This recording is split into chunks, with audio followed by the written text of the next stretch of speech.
Bonjour à tous et à toutes et bienvenue dans ce tutoriel où je vais vous expliquer comment tracer une structure monoclinale.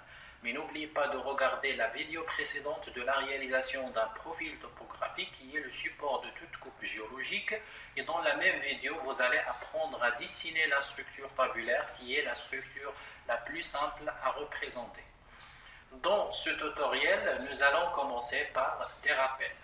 À l'état naturel, les couches se déposent dans un bassin de sédimentation, que ce soit dans les mers, dans les lacs ou bien dans les rivières, etc., selon le principe d'apport de sédiments. Par la suite, les couches se déposent à l'horizontale avec des couches les plus anciennes vers la base et les couches les plus récentes vers le sommet. Durant une période de temps, le poids des couches exerce une pression lithostatique engendrant le phénomène de la subsidence. La subsidence, c'est l'enfouissement des couches qui est lié soit à la pression lithostatique ou bien la tectonique des plaques. Ce qui nous intéresse, c'est qu'avec la subsidence, c'est-à-dire avec l'enfouissement, nous avons la température et la pression qui augmentent, conduisant à la consolidation du sédiment par le phénomène de la diagenèse qui donne naissance à la formation d'une roche qui est compétente. Généralement, on considère que l'épaisseur d'une couche est constante le long du toit et le mur. Le toit, c'est le sommet de la couche et le mur, c'est la base de la couche. Nous allons essayer de prendre une portion, schématisée ici par le rectangle noir, pour voir son évolution suite à des déformations tectoniques. À l'état naturel, les couches non déformées restent à l'horizontale et on parle d'une structure qui est tabulaire. Mais suite à des déformations, nous avons un changement de la position des couches. Si les couches subissent un basculement, c'est-à-dire le pondage est d'un seul sens, on parle d'une structure qui est monoclinale. Si les couches ont deux pondages opposés, on parle d'une structure plissée. Cette structure fera l'objet de la prochaine vidéo. Il y a aussi d'autres structures qui sont les failles. Ce que vous avez devant vous, c'est une faille inverse, mais il y a d'autres types de failles qui sont les failles normales, les failles décrochantes et les chevauchements. En résumé, les structures qu'on rencontre dans la nature sont des terrains horizontaux, soit dans un relief qui est plat sans érosion. Cette structure se matérialise sur la carte par les couches superficielles. Il faut toujours garder en tête que la cartographie se fait à partir du haut. Soit des terrains avec de l'érosion, et cette fois-ci, vous allez observer plusieurs couches. Il y a aussi des terrains monoclinaux qui ont subi un basculement dans un seul sens. Si le pondage arrive à 90 degrés, on parle des terrains verticaux.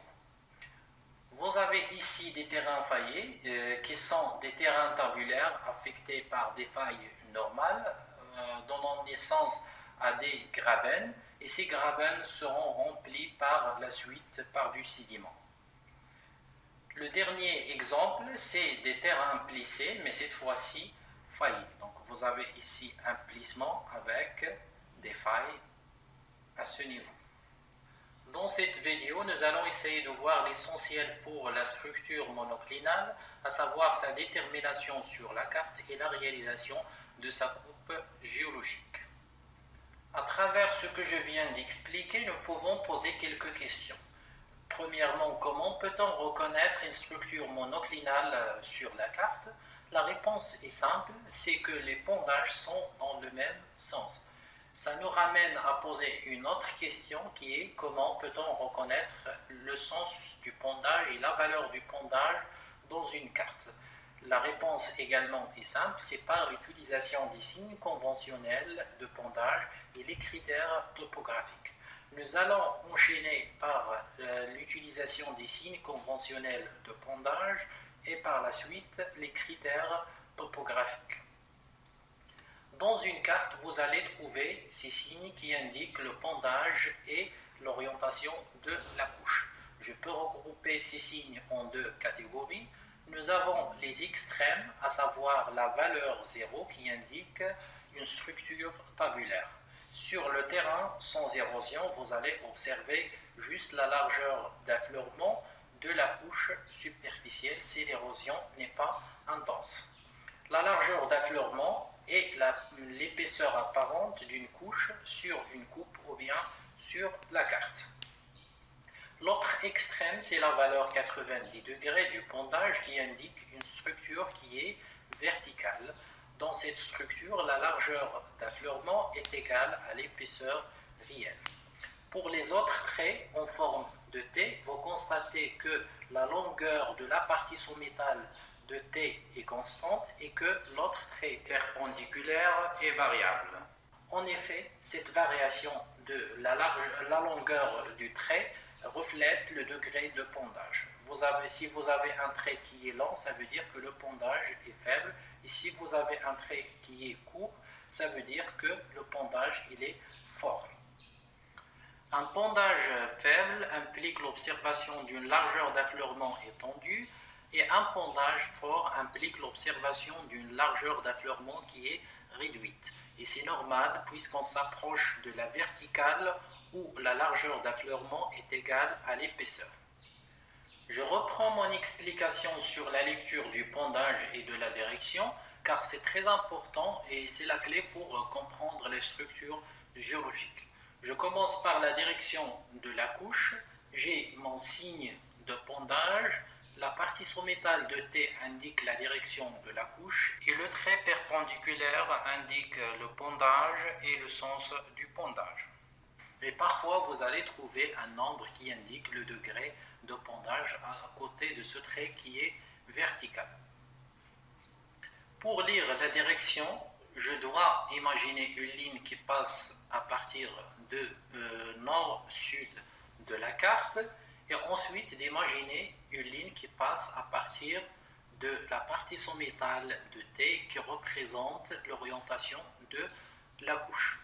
Donc si deux lignes sont parallèles, ça veut dire que l'angle est égal à 0, ça veut dire que la direction est égale à nord 0. Ensuite, je dois mettre le pondage, j'ai sa valeur ici qui est donnée, c'est 35 degrés du pondage, mais je dois préciser le sens du pondage. Pour cette orientation nord-sud, j'ai un pondage soit vers l'est ou bien vers l'ouest. Mais dans mon exemple, j'ai un pondage qui a un regard vers l'ouest. Donc, je le note à côté de 35 degrés. Je prends un autre exemple, c'est presque le même, sauf que le regard du pondage change. Cette fois-ci, j'ai une orientation nord 0 degré et j'ai un pondage de 35 degrés, mais cette fois-ci avec un regard vers l'est. Donc, je le note, j'ai un pondage de 35 degrés vers l'est. Je prends un autre exemple, il faut toujours imaginer les lignes qui sont parallèles à nord-sud. Ensuite, la ligne qui passe à travers la partie sommitale de T qui représente la direction. Je mesure l'angle, il s'agit de 45 degrés, donc je peux noter la direction, elle est égale à nord 45 degrés. Ensuite, la valeur du pondage qui est égale à 35 degrés, il faut déterminer son regard. Donc, il a un regard qui est vers le nord-ouest, donc je le note vers le nord-ouest. Le même exemple avec le sens opposé du pondage. Donc, j'ai la ligne qui est parallèle, ensuite la ligne qui passe à travers la partie sommitale de T. L'angle ici est égal à 45 degrés. Donc, la direction de la couche, c'est nord 45 degrés. Ensuite, la valeur du pondage qui est égale à 35 degrés avec un regard qui est vers le sud-est. Pour la lecture de la valeur du pondage, soit la valeur de pondage est notée à côté de ce segment qui est perpendiculaire, soit la longueur de ce segment donne une indication sur la valeur du pondage. Dans notre exemple, nous avons 15 degrés indiqués par un trait long de ce segment. Et ce segment devient de plus en plus court jusqu'à arriver à 90 degrés. C'est la structure verticale qui est indiquée par un trait long et un trait court perpendiculaire ou bien parfois par un trait, point, trait. Et la structure tabulaire qui a une valeur 0 de pondage est indiquée par un plus ou bien croix au niveau de la formation. On est arrivé au critère numéro 2 qui est la détermination d'une structure monoclinale dans un relief plat, c'est-à-dire en absence d'une topographie en relief.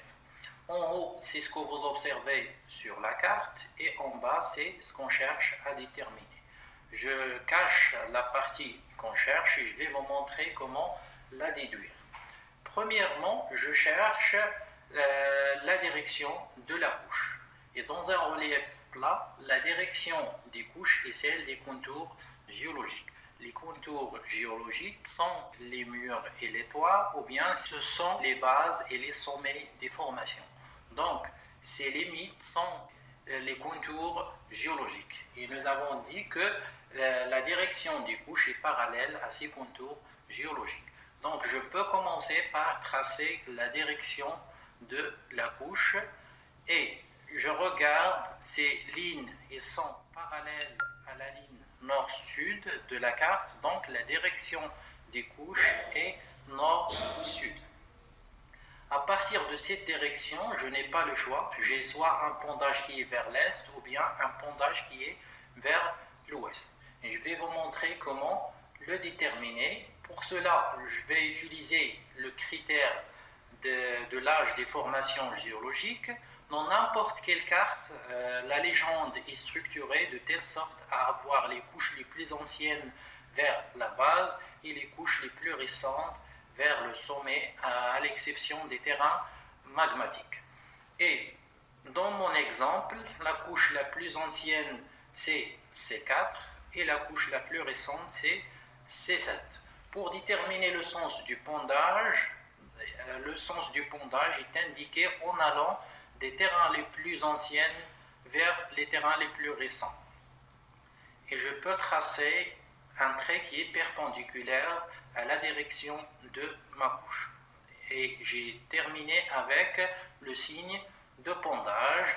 Avec juste ces critères, je ne peux pas déterminer la valeur du pondage. Donc la couche, elle a une direction nord-sud avec un pondage qui est vers l'ouest.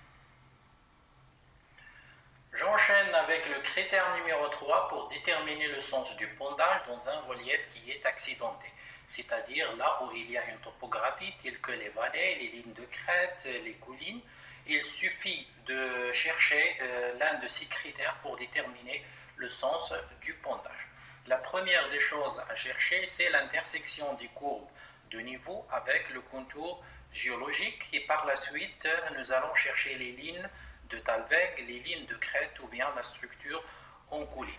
Premièrement, un plan qui est incliné recoupe les courbes de niveau sous un angle alpha et cet angle est de temps plus grand que le pondage est fort. Et si nous avons un angle qui est faible, ça veut dire que le pondage est faible et c'est normal puisqu'on s'approche de la structure tabulaire là où nous avons les courbes de niveau qui sont parallèles avec les contours géologiques. Deuxièmement, pour déterminer le pondage, je dois chercher l'un de ces trois critères topographiques, que ce soit les lignes de Thalweg qui sont les lignes de la plus grande pente des vallées ou bien les lignes de crête qui sont les lignes de partage des eaux ou bien la structure en colline caractérisée par des courbes de niveau qui sont fermées avec le point culminant dans sa partie centrale. Commençons par le cas de la topographie en Thalweg et lignes de crête, soit les trois plans, le plan P1 et P3 qui sont inclinés et le plan P2 qui est vertical. À partir de leur tracé sur la carte, on peut déduire les conclusions suivantes. Pour le plan P2, je projette des points de référence sur la carte et je constate qu'elles sont liées par une ligne rectiligne en passant par le Thalweg et également en passant par la ligne de crête. Donc en première constatation, dans le cas d'un plan qui est vertical, la projection sur la carte est une ligne rectiligne. plan incliné P1, je projette également les points de référence et vous allez constater que la ligne passe en changeant la direction au niveau du talweg et également au niveau de la ligne de crête en créant un V, soit au niveau du talweg et également au niveau de la ligne de crête. Donc, comme deuxième constatation, dans le cas d'un plan qui est incliné, la projection sur une carte est une ligne qui forme des V aussi bien au niveau des talwegs et également au niveau des lignes de crête. Comme résumé du cas de la topographie en talweg et en ligne de crête, pour un plan vertical qui passe à travers le talweg et la ligne de crête, sa représentation se fait par une ligne qui est rectiligne. Et c'est ce qui est représenté en rouge. Et pour un plan qui est incliné, qui passe à travers le talweg et la ligne de crête, sa représentation se fait par un V. Et la pointe de V au niveau du talweg indique le sens du pondage. Dans notre exemple, la pointe de V est dirigée vers le sud, donc le pondage est vers le sud. Et au niveau de la ligne de crête, la pointe de V indique le sens inverse du pondage.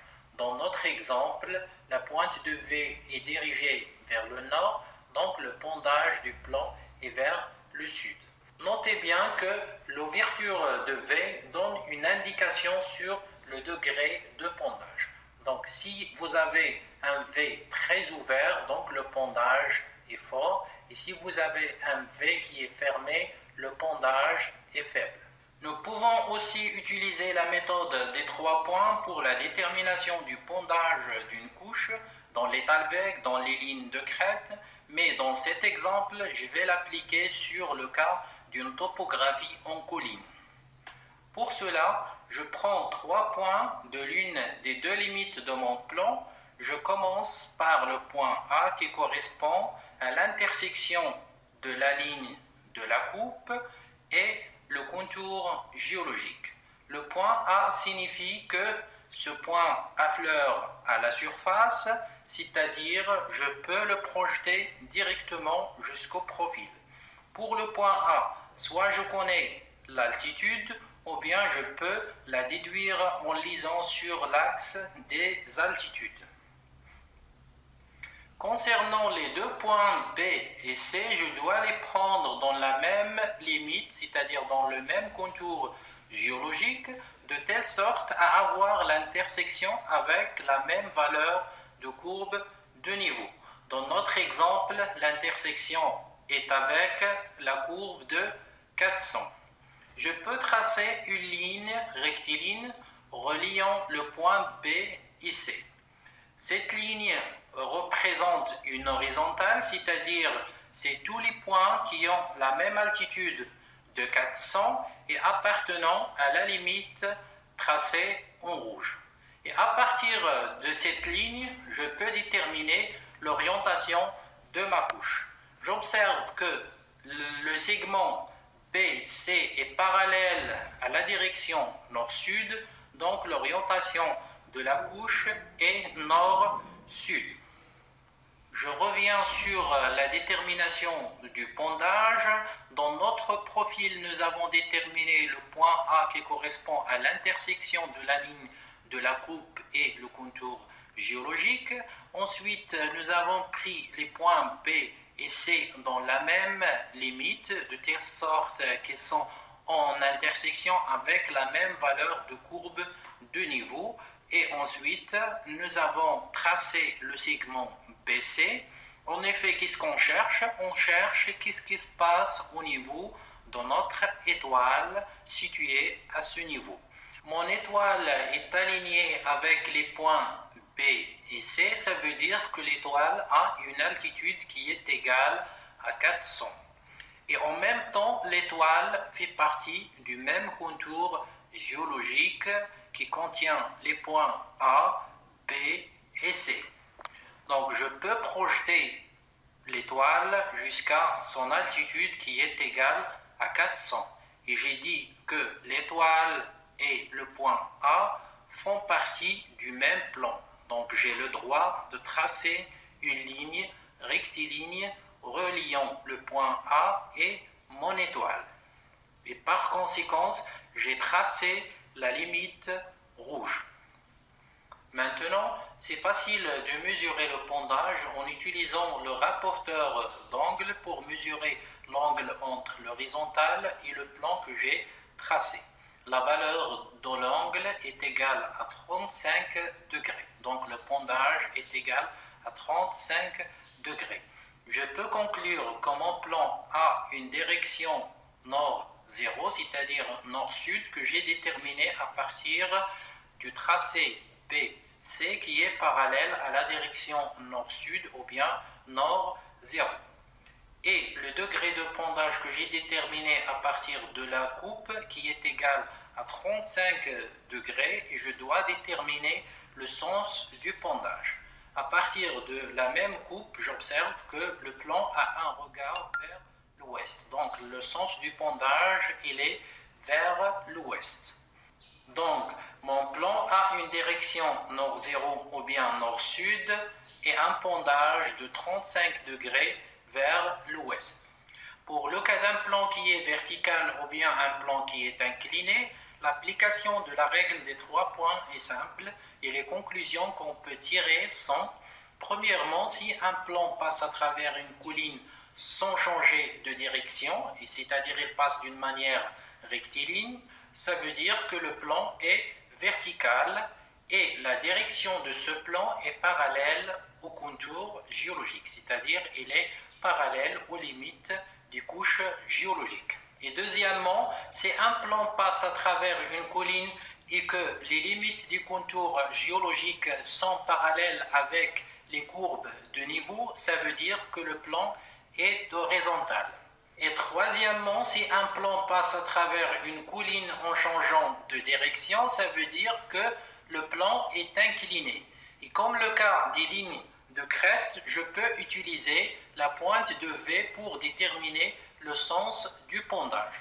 Dans notre exemple, la pointe de V est dirigée vers l'est, ça veut dire que le pendage de la couche est vers l'ouest. Et je peux utiliser la règle des 3 points pour déterminer la valeur du pendage. En résumé, ce que vous devez retenir de tout ça, c'est que dans une carte géologique, je dois commencer par l'observation des signes de pendage ou bien l'intersection des courbes de niveau avec les contours géologiques pour déterminer la nature de la structure. Et pour déterminer le sens du pendage, je dois chercher au niveau des lignes de Thalweg, les lignes de crête ou bien la structure en colline. Au niveau des lignes de Thalweg, la pointe de V indique le sens du pendage. Au niveau des lignes de crête et les structures en colline, la pointe de V indique le sens inverse du pendage. Ici, les limites des couches passent d'une manière rectiligne sans changer de direction, c'est-à-dire elles ne forment pas un V au niveau des Thalweg ou bien au niveau des lignes de crête ou bien la structure en colline. Ça veut dire que la structure est verticale. Et si vous avez les contours géologiques qui sont parallèles avec les courbes de niveau, ça veut dire que la structure est horizontale. Vous trouverez en attaché sous la vidéo cet exercice. Je vais vous laisser le temps d'appliquer en attendant que je prépare la deuxième partie de la vidéo contenant la résolution de cet exercice. Il y a plusieurs techniques pour représenter une couche inclinée dans une coupe géologique en fonction des données que nous avons sur la carte géologique. Mais vous allez garder en tête qu'il y a deux méthodes, soit en connaissant le sens et la valeur du pendage, ou bien en connaissant le sens du pendage et l'épaisseur d'une couche. Commençons par le cas où nous avons le sens et la valeur du pendage qui est indiqué par le signe conventionnel ici, avec une direction nord-sud et un pendage de 45 degrés vers l'ouest. Je commence par représenter les limites des couches, c'est-à-dire A et B. B, c'est la limite inférieure et A, c'est la limite supérieure. Comment j'ai pu déterminer la limite inférieure et la limite supérieure? Tout simplement par l'utilisation des notions que nous avons acquises. Nous avons dit que le pondage est en allant des terrains les plus anciens vers les plus récents. Et le pondage, il est de l'est vers l'ouest, ça veut dire que B est dans les terrains les plus anciens et A dans les terrains les plus récents. C'est pour cela que j'ai dit que B c'est la limite inférieure et A c'est la limite supérieure. Et pour représenter la couche dans une coupe géologique, je commence par la projection des deux limites. Ensuite, j'utilise le rapporteur d'angle pour mesurer 45 degrés vers l'ouest qui est donné par le signe de pondage. Et ensuite, je trace une ligne qui correspond à la limite supérieure de la couche. Ensuite, je trace une ligne parallèle qui passe à travers le point P' et ça correspond à la limite inférieure puisque nous avons dit que l'épaisseur d'une couche est constante le long du toit et le mur. Ça veut dire que la limite supérieure et la limite inférieure sont parallèles. Et facilement, je peux déduire l'épaisseur de la couche en mesurant perpendiculairement à la limite supérieure et la limite inférieure. Dans le cas où nous avons le sens du pondage et l'épaisseur de la couche, je commence par la projection des points A et B. Ensuite, je trace le cercle dont le rayon c'est l'épaisseur de la couche et le centre c'est la limite supérieure de la couche. Ensuite, je trace la tangente qui passe à travers la projection de la limite inférieure. Donc ici, j'ai tracé la limite inférieure et je dois déterminer la limite supérieure. Et la limite supérieure, on sait que l'épaisseur est constante le long du toit et le mur, donc je peux la déterminer en traçant une ligne qui est parallèle. Et pour mesurer l'angle, je peux utiliser le rapporteur d'angle et l'angle mesuré est égal à 45 degrés. La vidéo de la première partie arrive à son terme et je vous donne rendez-vous dans la deuxième partie où je vais essayer de résoudre l'exercice que vous allez trouver en attaché. Et si vous avez des questions ou bien des suggestions, n'hésitez pas à me contacter par email.